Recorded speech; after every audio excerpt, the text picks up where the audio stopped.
This is a production of KMmedia.pro.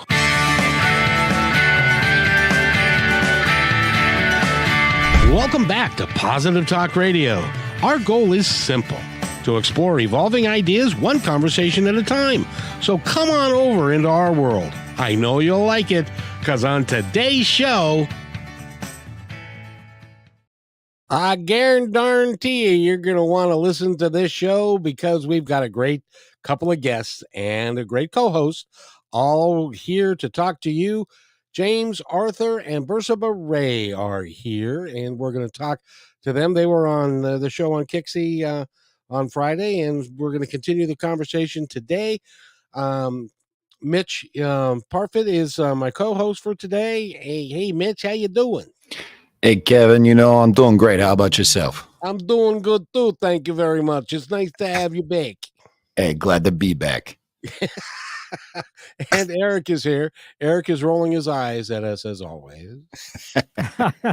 Not rolling my eyes, but I do see that behind you, it looks like you've got a little doll that's like popping through your skyline. I noticed that too. I was curious. I had questions about this. It's like a flying monkey or something. I don't know, but no, it's a little visually interesting today. It's my little alter ego buddy. He's on my shoulder. Oh, that's right. Yes. The felted Kevin. Yeah, the felted one that Amber made for me, and right. And so he's flying above the skyline there. He's above the skyline. He's on my shoulder. He's the angel on my shoulder, if you will. Very good. So if you're watching this on YouTube or Facebook or YouTube or any of the other places, that's what's going on behind me. Is my little friend. He's so in any event. So hey, Eric, thank you for doing this. Anything in traffic or weather that we need to be aware of? Well, it looks like we've got a nice Labor Day weekend ahead for us after cooling off just a little bit this week. So looks like a beautiful weekend for fun and frivolity. So hope you and all our listeners out there enjoy themselves. I'm always up for fun and frivolity. Not like Mitch, of course. He's young, so he gets to have lots of that. But in any event, Mitch, welcome to the show. How are you today? I'm doing great. Thank you so much for having me. I'm excited for the day. It's gonna be a great show.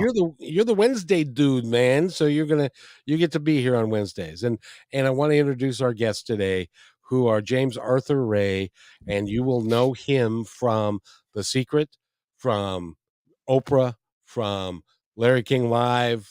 He's got a video on Netflix, CBS. He's been on CNN, produced that particular video, and it is entitled "Enlighten Us," and it's a story of his life, which has been at times kind of complicated. So let's go ahead and bring them on right now. And James Arthur and Bersabeh Ray, how are you guys today? Hey, Kevin. Hey, Mitch. Hey, guys. We're doing great. It's good to be here. Well. I know you do a lot of podcasts and you do a lot of shows, as well you should, because you're just a guy that everybody wants to talk to. But we talked a great deal about the past, and some of the issues that happened in the 2000s and the odds and in that time frame. And so if you want to review that, you can go back to the YouTube channel, Positive Talk Radio, or positivetalkradio.net, and you can catch that portion of the program. This time I want to talk about the future and what it holds, not only for James and Bersabeh, but what it holds for all of us, because I think it's really important. And the work that you're doing now, which is different than the work that you did before. Am I making sense in any of that? You're making total sense. It's not completely, it's not contrary, but it's much more expanded, and I believe much deeper and broader, and I have a depth of understanding and awareness that I didn't have before, quite frankly, going through hell. And the reality is that if you're going to get to heaven, the path to heaven meanders through hell, quite frankly. And those are the things that we resist. Those are the things that we don't like. and yet not liking them doesn't change the fact that we grow the most in the crucible of challenge. We don't grow the most when we're smelling the roses and tasting the fine wine as much as Mitch probably does. You alluded to the fact that he does a lot of that on Labor Day weekend, but nonetheless, that's not when we grow. We don't learn the most. We don't grow the most. We don't learn who we are. We grow the most, learn the most, learn who we are when we're facing difficulties. And to the degree we can understand that and embrace it, then we accelerate that learning growth and self-awareness. To the degree we try to avoid it and resist it, then we just really magnify it and make it magnify the difficulty, if you will, and make it much more difficult than it has to be. I don't know anybody that can honestly say, my life has been cupcakes and roses my whole time, and I've never had any challenges. And well, I don't know. Mitch is here. Maybe I should ask Mitch. Mitch, have you ever had any challenges in your life? I mean, come on, really be honest. No, yeah. I've had a lot of challenges, and I'm very appreciative of them, because I feel like when you have those challenges, whether it's failures or things happening in life, I mean, my dad passed away almost 10 years ago, and there's a number of different things that happen. And I think what you do with those different situations and the things that are happening to you really kind of define who you are, your future, where you're going to go. And you can go down a dark path. You can go, really out there, or you can really hone it in and try to learn from it and grow from it. And that's always kind of been what I've been about. But yeah, it's definitely not all butterflies and rainbows. At least it wasn't for myself. So. And sometimes it takes somebody outside of yourself who can help you to get through them, because sometimes they can be very dark. And James and Bersabeh are two people that are able to do that. And I'm really glad, James, that you are, because you've stood in front of, dare I say it, 1 million people in your career. You've got 6 best-selling books, including the last one, which is Harmonic Wealth. You've been on all kinds of talk shows, and you have the distinction of having Oprah invite you back, which isn't really normal for, and not bringing everybody with you, but she wanted you just to come back because of something that you said, and it bears repeating. What is it that you said that she had never heard before? Oh, that line we talked about last time. I said that true forgiving is the ability to say, thank you for giving me that experience. Because the reality is, going back to challenges and difficulties, and you haven't forgiven them unless you end up in gratitude. All true forgiveness comes to a point of gratitude where you go, and now I would say this about my life and the crash and burn and the tsunami that I went through in 2009, 10, 11, 12, 13. I don't want to do it again. Don't get me wrong. I do 14, not 15. want to do it again. Yeah. And I'm truly grateful for it, because I learned a lot. I grew a lot. I expanded a lot. And when I said that on Oprah, she she put on a comic face and an accent that was not hers, something very Southern. And she said, well, I've been here since dirt, and I've never heard anyone say that. So you need to say that again. And so I was happy to do that. But true forgiving is the ability to say, thank you for giving me that Yeah. experience. And that's our objective for the people that Bersabeh and I work with now, is to get to a place where you look at the difficulties that you've had, you look at the traumas that you've been confronted with, you uncover the unresolved emotional issues, and you learn from them, and you grow from them, and you reintegrate them, and then you're grateful that you went through them, because you can see the perfection in the whole process, even though it was really difficult to see that at the time. Yeah. And sometimes it takes a few weeks or a few months or a few years for you to really appreciate how those impacted you and how much better you're off because of them. Would that be right? For sure. Go ahead. I said, for sure. There's still things I'm waiting to be super grateful for. We work with each other all the time. She's my Yeah. go-to for my healing and integration, and Yeah. she comes to me, and we're fortunate. We've done a lot of work. The last 10 years have really been, it's interesting because we moved from Los Angeles to Nevada into the desert. And if you look at the ancient traditions, everyone traditionally either went to the mountaintop or to the desert for a transformation. The Christ went into the desert for 40 days and 40 nights, and the Israelites went into the desert for, God bless them, 40 years. And so nonetheless, the desert has this mystique about it, about being a place to heal and really come back to center. And that's been the thrust of our work literally for the last decade. It's not that we haven't been doing other things, but our primary objective has been to heal and integrate ourselves, because as we spoke in the last time we were together, both of us have been through some serious difficulties and Mhm. trauma.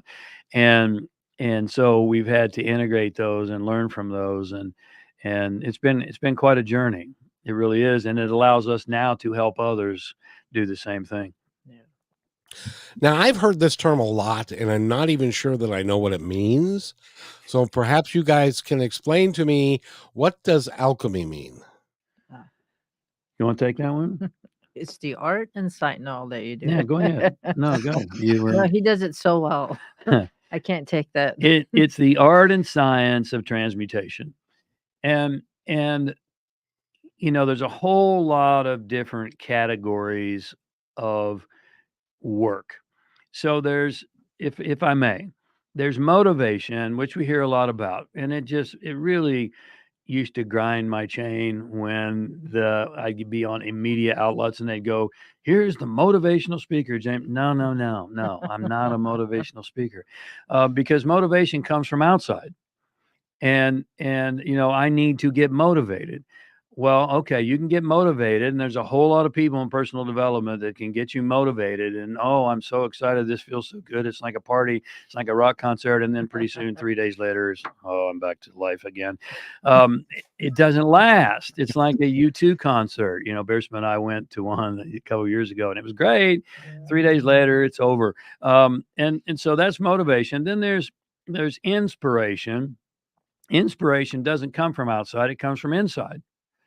And so that's a level up, if you will, from motivation, because you're not looking for an outside source to give it to you. You're looking inside for it to come from you.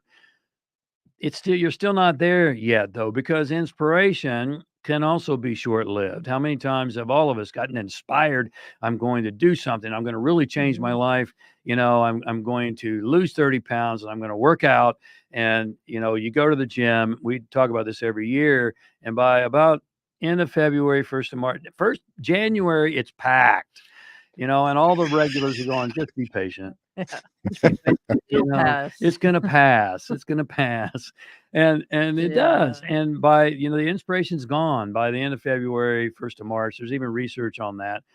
But it's better than motivation because it's coming from inside.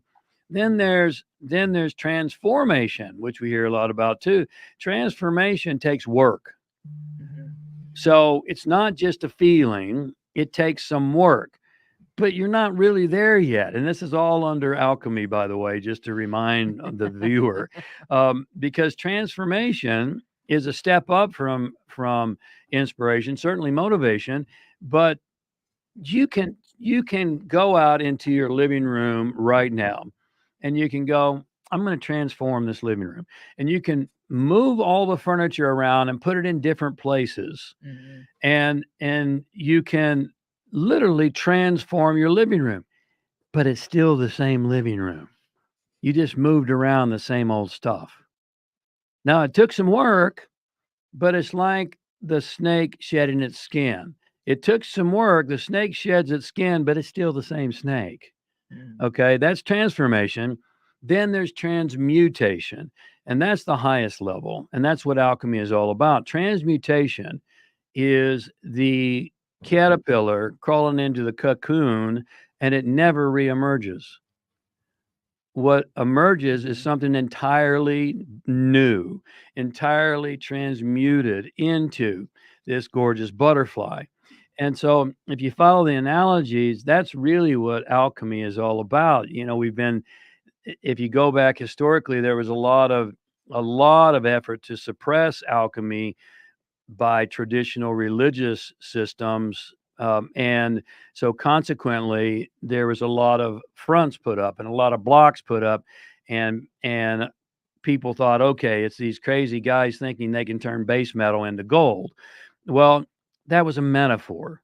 It's not literal, because the base metal of something of low value is inside of you. That's base metal of lead inside of you, something of low value, to be transmuted into something of gold within you, something completely new and golden. So that's the differences. And you hear very little about transmutation, and most people don't even understand it. Hopefully that helps. It does mean, Mitch. How about you? No, yeah. There's a lot of Mations that were in there, but but I was trying to follow it, and every little bit of it, each one is a different dynamic. I feel like that's pretty important, just to even know about and be a part of. And Bersabeh, you're right. He says that very, very well. Yeah. I was just gonna say take something of lower value and turn in something of higher value. Yeah. But he gave you the whole explanation. which is accurate. I just tend to be a little bit sometimes kind of more He's the verbose, teacher. more verbose than Bersabeh is, but she's got strengths in other areas more so. Well, the interesting thing is that you can even know the words like personal and business alchemy and transmute your life, but if you don't have the steps to do it, if you don't have the teacher or the coach to help you understand all of the things that you're going to go through, because I assume that this is a life-changing process. It takes time and effort and resilience to continue to pursue it rather than do like I was inspired by Rocky. I became a boxer for 3 months until I got my head beat in, and I was no longer inspired by that movie. So inspiration doesn't cut it. So it's important for us to recognize that we've got to get on a path and keep walking. We talked about this last time. Just keep walking. Yes. And so you need One some day, support. one step at a time. One step When at you're a going time. through hell, just keep walking. I mean, and I love the Rocky analogy because it's so applicable to today. I can't tell you how many times when I speak, people come up to me on stage and say, "I want to do what you do." And I smile and I shake their hand and I say, "God bless you." Inside, I think, you haven't got a clue what it takes. You're seeing an hour of years and years and literally millions of dollars in study and practice and all the intricacies of running the business and the challenges that confront you. It's a really, consulting and coaching and speaking and quote public figure, which is a big Instagram thing, is an easy thing to get into, but it's very hard to stay. It's very hard to stay. And you convinced me on the last episode that we did, you convinced me that I don't think that I want to travel 250 days a year. I don't think I want to be going to an airport to try and catch the flight that I'm about to be late for and having somebody chasing me down to ask me that question that's been burning on their heart for a long time. And it's hard to be famous, isn't it? Well, Brad Pitt said, and I'm not a fan, but I like this quote. He said, "Fame is a bitch," and it's pretty straight up. Isn't it fascinating though? And I talked to you last time. We talked about how I had two choices in that moment: either be a jerk or be grateful and be humble and do what I could do to make this person feel special. And I chose the latter versus the former. But isn't it fascinating how many celebrities, if you will, or public figures get angry when they're being pestered by the paparazzi or they're being pestered by fans? And you know, there's story upon story of people who hit these camera people. I mean, wait a minute. You know, I heard what's the Ricky Martin once said, "I just want to be left alone." And and I said, I didn't say, but I thought, Ricky, who created it? You know, I mean, you didn't think this through very clearly, did you? Because every single one of these people who get angry about it created, and that's one of the things I talk about in my book, Harmonic Wealth, which you mentioned. Is I say when you create an intention, you must also create the anti-intention. And people say, "What? What are you talking about?" Well, we live, one of the laws of the universe, one of the hermetic laws of the universe is the law of polarity. And it means the law of polarity says every good has a bad, every right has a wrong, every up has a down, every light has a dark, and they always come in equal pairs. And so if you're going to create an intention, then you need to, it's wise to ask yourself, okay, what's the dark side of this intention? If I get this and create this, what's the dark side, the downside of me getting this? Because when you clarify that and it comes, which it will, because that's physics. Every positron has an electron at in the quantum domain, and you can't find a positron with a positive charge without an electron with a negative charge. They don't exist. They always come in equal pairs. And so now we come up to the third dimension, which is built upon the quantum realm, and it's the same process. So when you prepare yourself for that, let's call it dark side, downside, difficult side, then when it comes, you have a greater probability to be grateful and to go, oh, you know what? I'm getting stopped in the airport and I'm going to miss my flight. Isn't that wonderful? Because that proves to me that I'm getting what I asked for. Easier said than done. Yeah. Fortunately, I can only imagine what it's like to have that happen. But Mitch is a good looking younger guy. I'm sure that happens to you all the time, Mitch, doesn't it? No, not quite. You know, it depends on where I'm at. Okay. on how many errands you have. The brunt of Kevin's jokes. Is that one what the purpose is here? Yeah, that's all. I just come on just for Kevin, just to throw some fire at. I'm over here deflecting things. It's no big deal. Makes me stronger. Well, you asked to be on the radio, Mitch, so that's the dark side of what you asked for. Embrace it. There we go. Kevin can be very dark too. So I cannot. Don't test I have him. Positive Talk Radio. I can't be dark. But there's also Negative Talk Radio that we don't publish. That's on the other channel. Speaking of which, of negative talk and stuff, there's a tremendous amount of that going on right now. And I know that you're paying attention to it, and this is for everybody. And Mitch, I apologize if it. I'm just trying to bring you into the conversation, is all. You can all day long. I'll take it, Kevin. Go ahead. And we, just so you know, we did a voiceover earlier, and he did an excellent job with that. He's really good. But in the grand scheme of things, we're going through a really difficult time right now, and a lot of people are feeling that. And I can go quote chapter and verse on the number of homeless people, the number of hungry people, the number of people that are dying by either gunshots or by fentanyl and that kind of stuff. Does that do us any good? Shouldn't we be talking about positive stuff and how to live our lives a little bit better? Is that, or do we need to understand the negative to get to the positive? It's a really fascinating question. You want to speak to that? I feel like I'm hogging all the airtime here. No, I'm okay with you hogging all the airtime. I'm like Mitch. No, you're not. You were really talkative last time. You do have a great voice, by the way. Let's see. Thank you. I think Yeah, see, we have a thing where we say you can't just paint a positive smiley face and pretend like there's nothing wrong. It's good to be informed with what's going on, but to be consumed with it is not the right thing to do. To be informed is good, but to be consumed is not.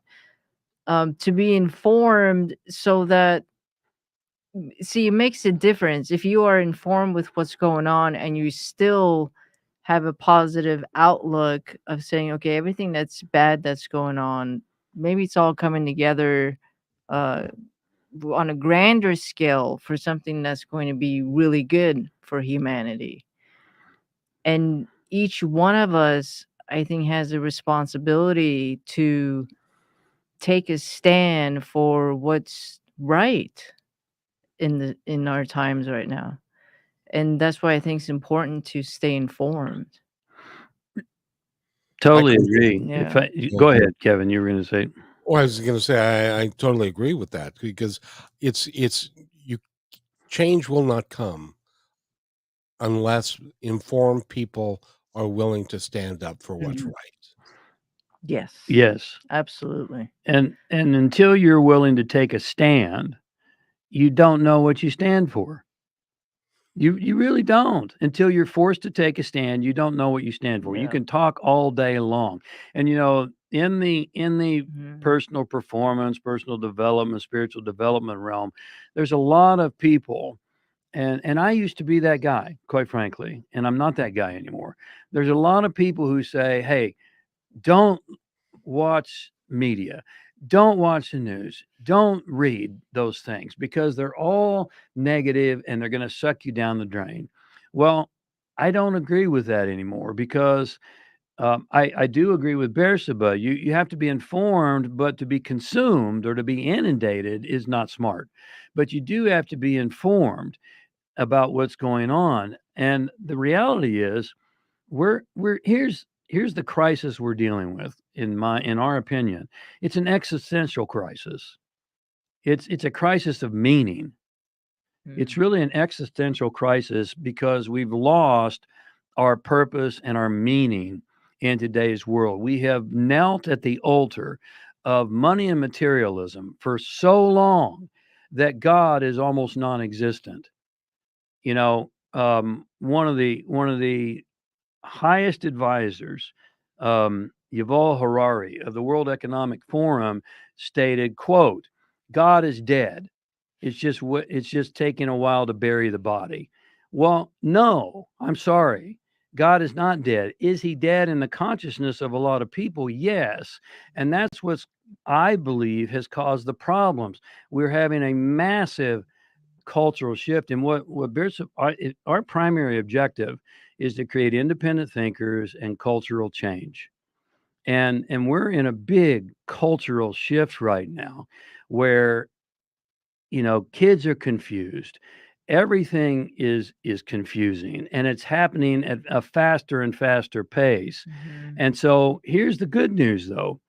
If you've ever had a nightmare, I know I have, and you sit up abrupt in bed in a cold sweat and you take a deep breath and you're like, "Oh, thank God that was a nightmare."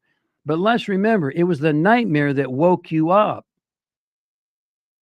And if you follow the analogy, we're in a nightmare right now Mhm. in our culture. It's nightmarish. It really is.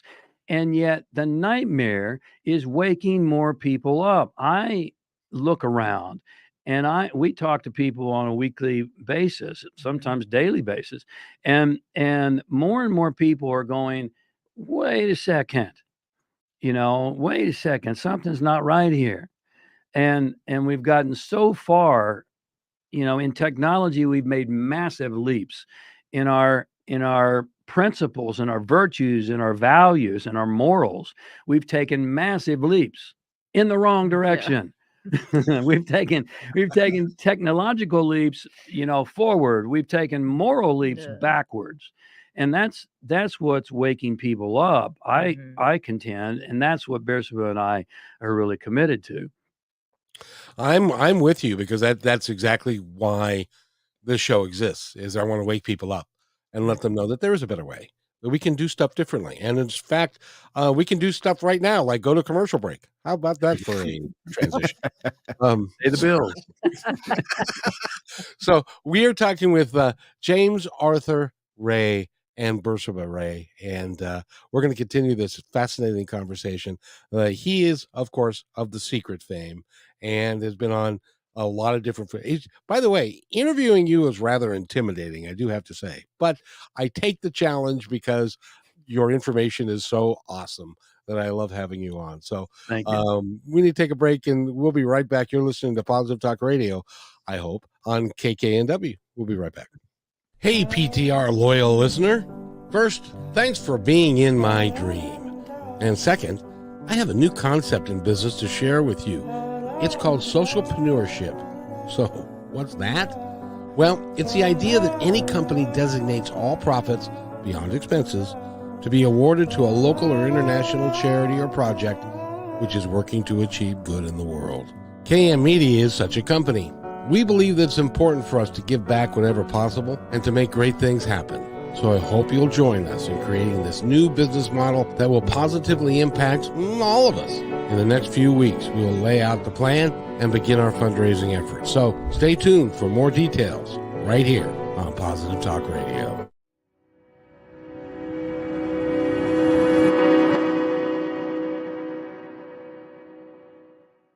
When you want to say more than words communicate, you can with flowers. Your custom boutique floral studio in Bothell, Washington is anaturaldesign.com, connecting you to nature through the language of flowers. Where your people are is where our flowers are beautiful. Your success is our goal. anaturaldesign.com at your fingertips today. Hey, thanks for listening to Positive Talk Radio. Did you know that we're also a media production company? Well, surprise, we are. We can create all kinds of audio, video products to fill any need. Please visit kmmedia.pro/our-store for a complete list of products and services. In addition, do you need a great voice to add to your own website or any other project? I know that we can add depth and quality to your work. I've been told more times than I can count by many professionals in the business that my voice adds to the quality of the presentation. So, let me create something for you. Please contact me at kevin@kmmedia.pro and let's create something great.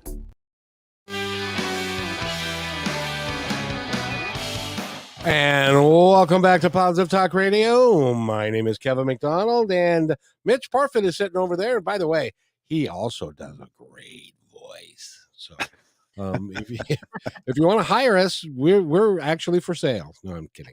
Well, I'm not. Yes, Our voices are for sale. Our voice. Thank you very much. And we have James Arthur Ray and Bersabeh Ray with us today.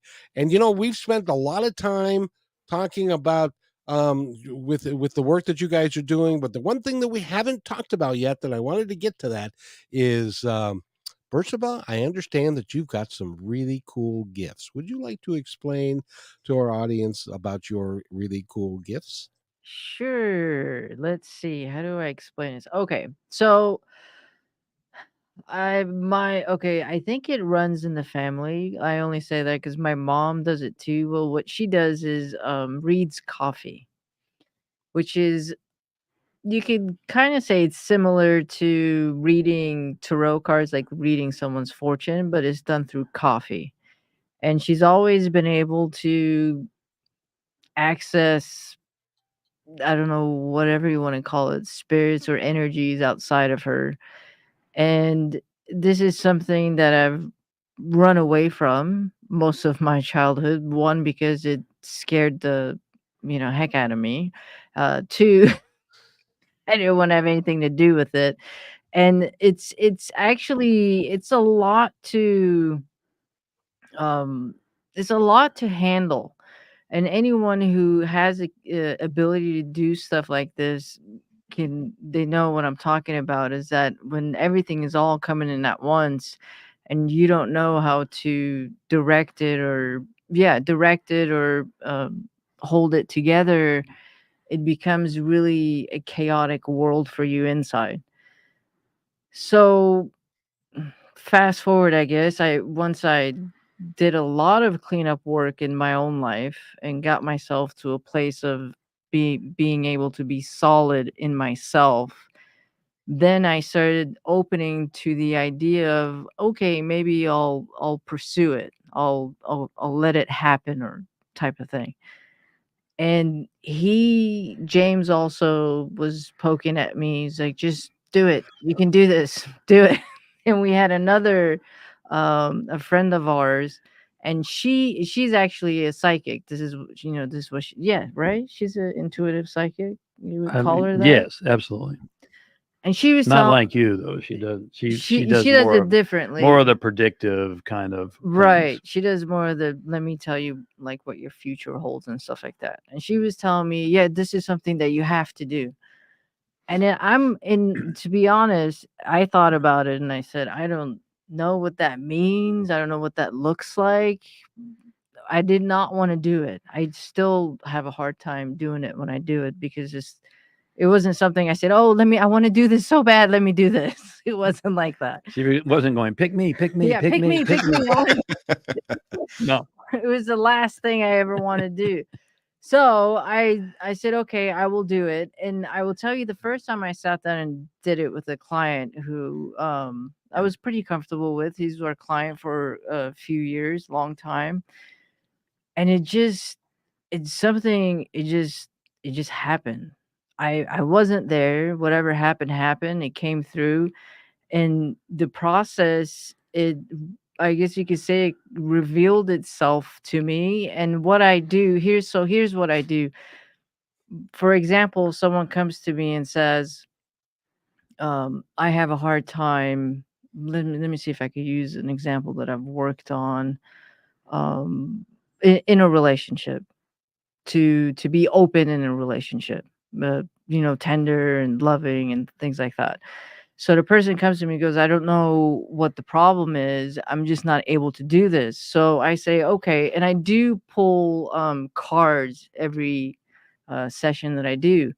So then I will pull the cards, and depending on what the cards tell me, I start asking them questions, and then I find somehow where the issue is. And it's a meditative process. So I'll have them go inside and I'll have them feel, okay, this, let's say, for example, I can't be a tender, communicative person in a relationship. And I say, okay, well, what does that feel like? So you go inside, and she's like, and I have them access that feeling.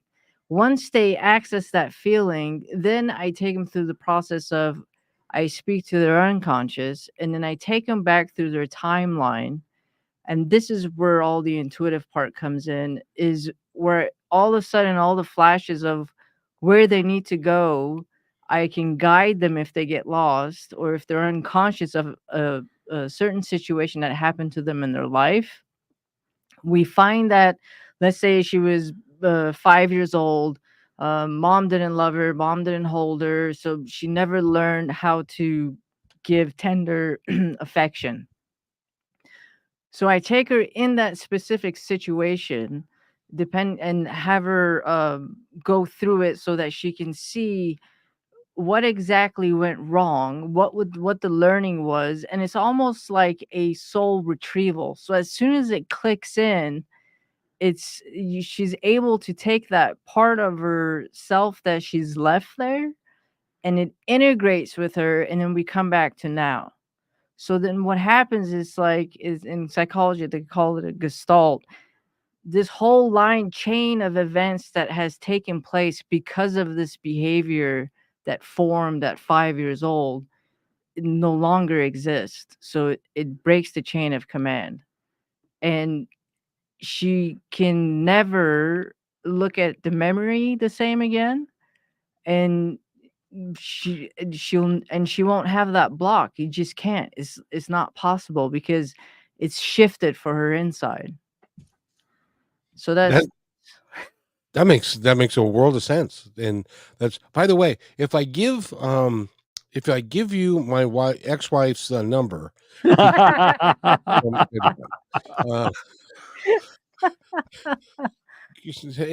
just a thought. Yeah.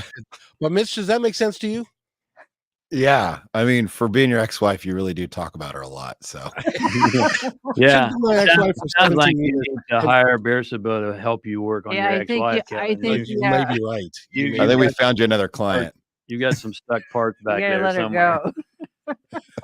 No, but it really does.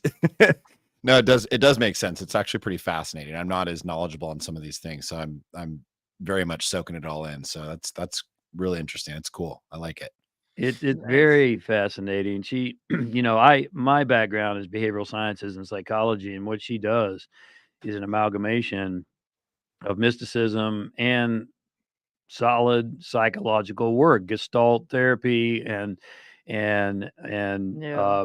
Toltec, the Toltec tradition, Toltec, yeah. which we've both been schooled in, talks about recapitulation. The Hindu tradition talks about recapitulation, going back, in a lot of spiritual circles you hear about soul retrieval, and so all these things are amalgamate into the Bersabeh paradigm, if you will. It's not like I don't know anyone literally, and I know a lot of people. I don't know anyone that does what she does in the way that she does it. Yeah, but the coolest thing I'll tell you, Kevin, is that I've noticed because I've had this James works with me, and this type of work when you do it, because I've done also like with intuitives where they tell you your future and all of a sudden, or they do energy work and you get this high, right? And then but afterwards it's like it's gone.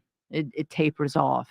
But when you It's do like motivation. right, it's like motivation. But this type of work when they do it and I make sure there's not a session that goes by that they don't get what they came after. Your clients.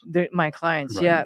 Once they make that shift or that grab or that change, whatever it was that they needed to receive, they walk away with that for life. That's changed, which is it's something that's tangible. It's not going to go away, which is the coolest part out of the whole thing. Yeah, and two things to back it up from a psychological perspective.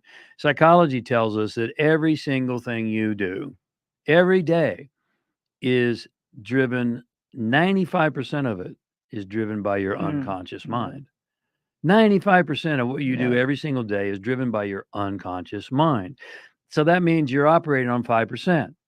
You're running a radio show and you're co-hosting on 5%. And there's 95% that's totally out of your awareness. And that's sound psychology proven fact. Now, the other thing that is psychologically sound is that we know when you go back and you visit a memory in psychology with new resources. So she took someone back to 5 years old who was maybe 33. And now it's inevitable that you have more resources, more experiences, more learnings at 33 than you did at 5. So you have new resources, you have new perspectives, you have different points of view. And when you go back and visit memories with new resources, you can never again visit that memory again from the same perspective. It literally transforms, if not transmutes. It's mind-boggling, even for me after the session. Whoa. It would be really interesting to sit in on a session that you do. If somebody would like to do that, how do they get a hold of you? They could do it through excuse me, jamesray.com. Just go to jamesray.com and in there, I think it's in store, maybe. Yes, store. Go to Yeah, the and store. you could do intuitive healing is what it's called. And one of the things that you do, and I was looking at your website, which is called jamesray.com, and one of the things is you like to demystify the mystical, if you will. Describe what that process is like. Well, I think Bersabeh just modeled it really well. To talk about soul retrieval, for instance, that sounds pretty mystical. Yeah. But from a practical standpoint, the process she walked you through step by step by step is really demystifying the mystical. Going back to our conversation around alchemy, how many people have heard about alchemy? Oh yeah, turn base metal into gold. Sure, right. But to demystify that is to tear it apart and to say this is what it really is stating. It's an analogy, it's a metaphor, but this is really what's going on. Mhm. And the mystics are, I'll tell you, in my personal opinion, I love quantum physics. I've studied it for over 2 decades, and I'm not a physicist, but I knew that there was something valuable there for you and for me, because the quantum field is the field of all creation. This entire third dimensional reality is built upon the quantum field. My point is that the theoretical physicists, the quantum physicists in today's world, are the mystics of the 21st century. They're now, quote, proving through quantum physical science what the mystics have said intuitively since antiquity. Mm. And so it's fascinating. It's a time where mysticism and science are coming together and realizing that they're no longer in opposition, they're sister studies, and they're both saying the same thing. It's remarkable. What do you, looking into the future, because that's where we're going. What do you think of AI? What do you think of that whole process? Oh, I know that's an hour show all by itself. AI frightens me. Yes, it is. Frankly, it frightens me. I think if Steve Jobs would have known what the smartphone was going to do to humanity, I didn't know Steve Jobs, and I didn't really know him, his values and his virtues, but he was a Buddhist, and I like to think that he had the highest values and virtues and morals. I could be wrong, but nonetheless, if he would have known that it would morph our physiology, it would turn us into humped zombies walking around on the street, not looking at each other in the eye, going to dinner and not even having a conversation, instead scrolling through our phone. Yeah. And the things that they have become, is the smartphone a valuable tool? Yes. And the problem is, most people don't have discipline with how to use it. I would say it's the same thing with AI. Is there a possibility that AI can be highly valuable? Yes, all technology can be highly valuable.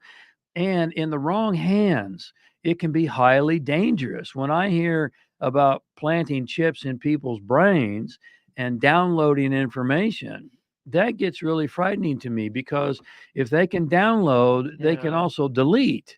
And so it just, God knows They can where upload too. they can upload. Yes, all of a sudden I have this deep need for chocolate chip ice cream, and I've never liked ice cream in my entire life, and I don't know what's going on. Well, you just got uploaded, bucko, and for whatever reason, Skynet. Haagen-Dazs has access to your chip, and you are now doomed. I mean, and of course I'm being facetious, but nonetheless, it's a scary thing. It's a scary thing, It can particularly be. when you can look out in the world right now, and if you aren't observing this yet, then wake up and take off the blinders, because there's a lot of people in the world right now who would love to have more and more and more and more control, and they want to Mhm. propagate more and more and more fear. And that's a great virus in our world, is the virus of fear. And that virus is insidious. And so anyway, I'll back off my role. It's a long answer to your question, but I think it needs to be very, very well managed. I happen to really admire Elon Musk. I like to think he has the highest intentions, and I always keep an open mind and hold on loosely. But let's say Elon Musk, has the highest intentions. He's not going to be around forever, and he creates all this new AI. Well, who gets it after him, and what are Mm. they going to do with it? Exactly. An interesting story. There's a quarterback named Matthew Stafford. He plays for the Rams. I don't know if you're a football fan, but trust me, this will be relevant.